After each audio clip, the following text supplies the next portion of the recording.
You are Locked On Gators, your daily podcast on the Florida Gators. Part of the Locked On Podcast Network, your team every day.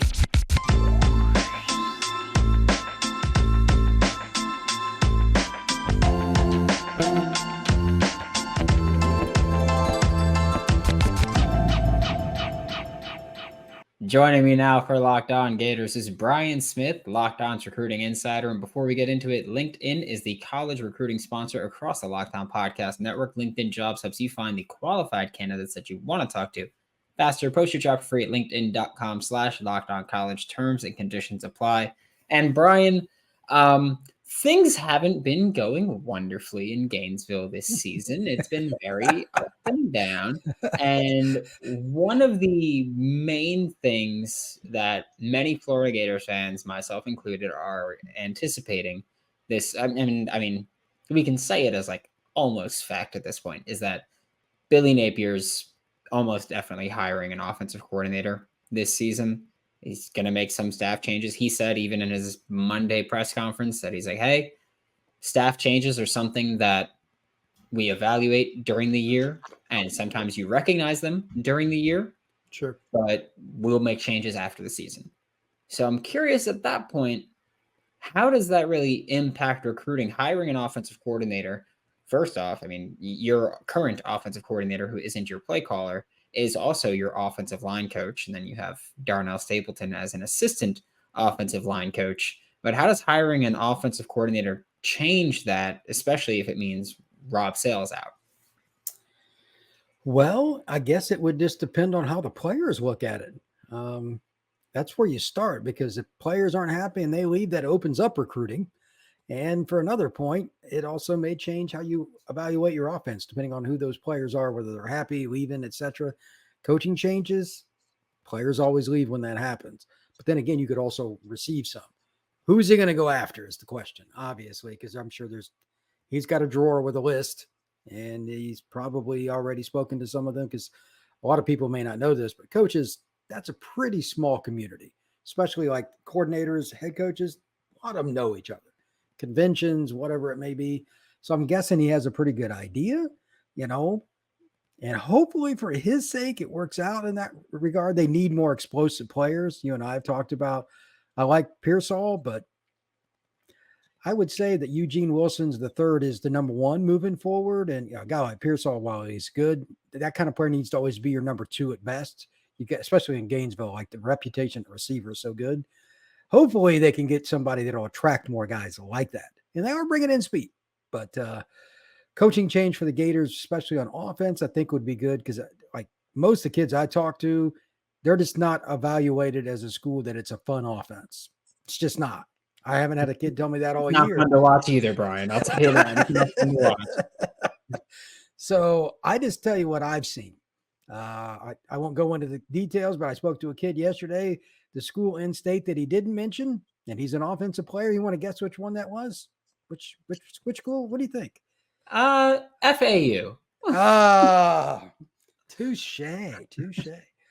But yeah, it's hard, man, because they're finding ways to screw up in critical moments. They even scored some points this past weekend, but they still didn't score enough because the defense completely just. Yeah, I don't even know what that was. Mm-hmm. We can't say those words. We can't say those words. This is a family show. But yeah, they're going to have some change, but I don't necessarily think it's going to hurt recruiting. It might do the opposite. Unfortunately, for Gator fans who are incredibly impatient, they're going to have to wait a while to find that out. Yeah, I think that's one of the important parts when talking about this coaching change, because like you mentioned, you see coaching changes and that helps recruiting, hurts recruiting. So maybe some guys are all of a sudden like, I don't fit with this new OC and what they want to do.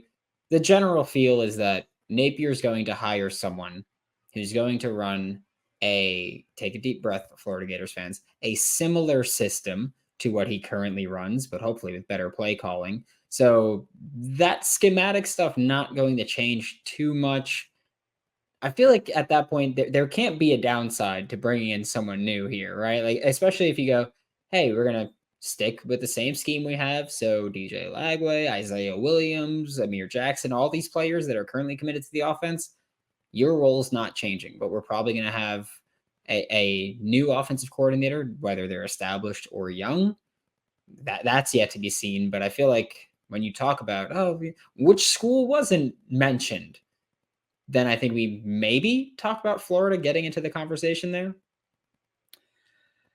Maybe. I don't know. I'm trying to be as optimistic as I possibly can. Look at it this way. What were your realistic expectations offensively this year? Like in your mind, I know you're a big Gators fan. What'd you think they were going to score? Like average, even if it's just an SEC play, what'd you think? I thought it'd be, 20 mid high 20s. Like I wasn't expecting an explosive attack. I was expecting consistently moving the ball. Haven't seen that either, but consistently moving the ball, consistently scoring. But okay, because right now I think anybody that he would bring in would attract something different. I just don't think the run first heavy look, especially with Florida and Georgia kids that like they're used to the 7-on-7 scene and they're seeing what Florida State's doing, throwing the ball all over. Even Georgia's throwing the ball all over, which is they're averaging 320 yards passing a game. Georgia, it's bizarre. So yeah, I know. It's crazy. So that's hurting Florida. I wonder, I'm going to one up you here. This is just my projection. And I know you will clap out loud enthusiastically on the show, off the show, and even when you're sleeping, if this is true. I think they're going to bring in somebody that wants to throw it more. Yeah. I just think he's going to be forced into that. He's a run first guy. I'm not saying Billy is not, but so is Nick Saban, and by a landslide. And they turned that around after they were just walloped with these passing attacks by Clemson, etc. And then they kind of got into that. One of the greatest games I ever saw was the Alabama LSU game in 2019. You have to be able to throw the ball. And yeah, we're talking about it for the show. You've got to have 20+ yard passing plays to be a dominant team. Right now, Florida, without looking into the SEC stats, I'm going to guarantee you they're not at the top of that. No, I don't think so. But I do know from researching it earlier today that Ole Miss, LSU, Alabama, and Georgia, ironically, the teams with the 4 best records in the conference are also the 4 teams with the best explosive offenses. Shut up. No way.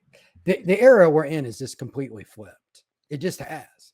If you can't score big, you're not winning big. I think Billy's got to make those changes. And if you lose a few recruits along the way, bye-bye now. We'll go get somebody else. And I also think that, like, while he runs an offense that's predicated on power football, and that's fine, they've recruited a lot of speed. Eugene being a great example of that. I mean, I got to see him 15 times probably in 7-on-7 the last couple of years. Nobody stayed in front of him then either. He's that guy. He's a track athlete that can fly. So if you're that kid and you want to play in that kind of offense, I think that's something Napier is going to look at, and you're going to see that change this year. Let me tell you guys about Prize Picks, because Prize Picks has been the best way for me to make money playing daily fantasy sports this year. And if you've got skills, you can turn $10 into $250 with just a few easy taps. And it's important to remember, you do need to do your research. That is also a very important part. But I will talk about, let's say Monday Night Football. Monday Night Football was great for me because Austin Eckler, more than 13.5 rushing attempts. He did that. Greg Zuerlein and Cameron Dicker, more than 3.5 field goals made, which, by the way, what an insane line that was. To go against the Jets defense and have the Jets offense against the Chargers defense, insane to set that at 3.5. But whatever, hey, thank you for the free money. Go to prizepicks.com/lockedoncollege. Use code lockedoncollege for a first deposit match up to $100. Prize Picks is daily fantasy sports made easy. It is time for your game changer of the week, brought to you by the Athletic Brewing Company. Florida Gators game changer of the week. Yeah, it has to be Eugene Wilson III, right? 2 touchdowns. I get it. They were early touchdowns. Then he kind of went ghost, and then he made a couple plays late. It has to be Eugene Wilson III. Those 2 touchdowns were huge, especially because Arkansas started up 14-0 very quickly. And Trey just made play after play to get the team back into this. And just like Athletic Brewing Company, they've changed the non-alcoholic beer game. They make non-alcoholic beers that actually taste good. You can find Athletic Brewing Co.'s non-alcoholic brews at a store near you or buy online at athleticbrewing.com. First-time customers can use code Locked On to get 15% off your first online order. That's code Locked On at checkout for 15% off at athleticbrewing.com. Exclusions and conditions apply. Athletic Brewing Company is fit for all times. Yeah, I think that that's an important part too, where Napier, like Billy Napier, is always going to want to run the football. He's always going to try to have that. But everything he's done recruiting wise since he got to Gainesville has told you that he wants speed at receiver, and he wants to be able to, if it's keeping the ball short and getting yards after the catch, do that. If it's throwing the ball deeper, then do that. We saw that the offense threw it deep quite often with Anthony Richardson, not so much with Graham Mertz, obviously. You got DJ Lagway coming in, who can run the football himself, can throw the ball deep. And then you look at recruiting at receiver, and it's Eugene Wilson III, it's Andy Jean, it's Aiden Mizell, it's Isaiah Williams, it's Jeray Hawkins, it's TJ Abrams. It's just speed at every corner here. And so I think that everything Billy Napier has done, I mean, even tight end, you got Arlis Boardingham, Amir Jackson there.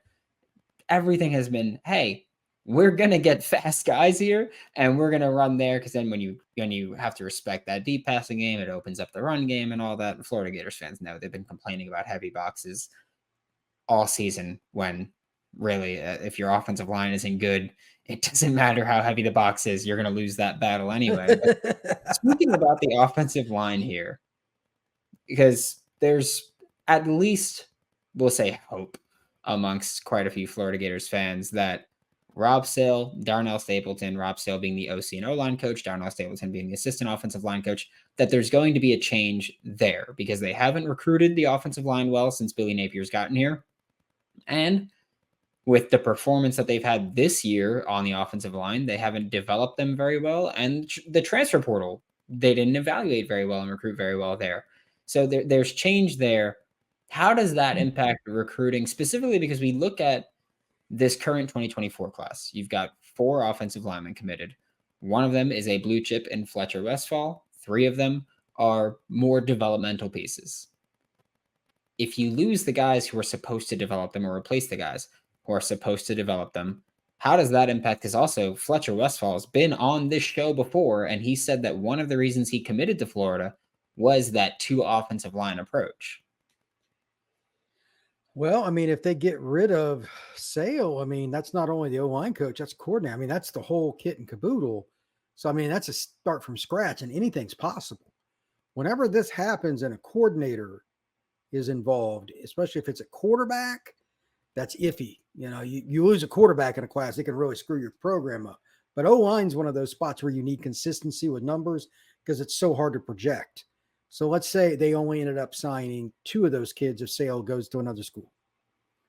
You can't have 2-man recruiting classes at O-line unless you're going to kill it in the portal. And from what you just told me, that's not the case, is it? Is that a no? Not exactly. They haven't exactly hit it out of the park here. More like, please God help us. Is that where we're at? They haven't hit it out of the park. It was a bunt. That's what it was. It was a bunt. Okay. Well, they have to hit something this year in the portal. And to be honest with you, and it sounds to me, based on what you've told me on the show and off, although unrealistic, they need to hit the home run with another high school kid or a JUCO kid in this class.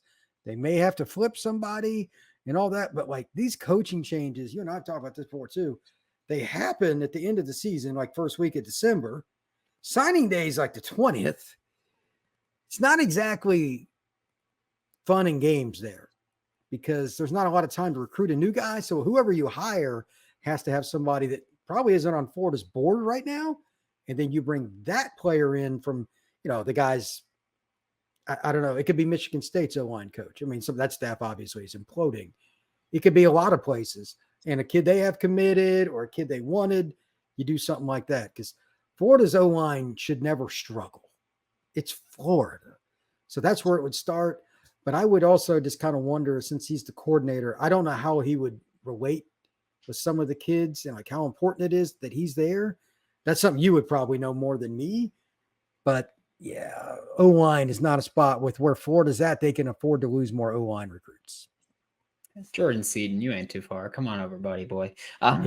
He might play early if he did. Yeah. He's get him in there. Put him on the field this Saturday against Let's do that. Get him on the field immediately. But before I let you go, last week we talked about Jaden Baugh coming to the game in Gainesville, Arkansas running back commit, Florida. He's on Florida's board. We'll say that. He's on Florida's board. They do want to flip him. They didn't do a great job of convincing him in person when he was in Gainesville, but we've been talking about Florida Gators coaching changes. Probably going to see quite a bit of change throughout the SEC, not just at the head coach spot, but also coordinators. But how can that impact this Florida recruiting class where we talk about you're trying to fill out this class late in December? Sam Pittman, congratulations, you beat the Florida Gators, but still probably on the hot seat there. So if he's gone, does that help Jaden Baugh? If any assistants leave another SEC school, does that help? If Jimbo is gone at Texas A&M, does that help Florida try to take any of their play? Dalen Evans, is he all of a sudden back in the conversation? This is a simple rule that I've learned. You just keep recruiting the kids. You know, I got a message a little bit ago from a staff asking about a kid.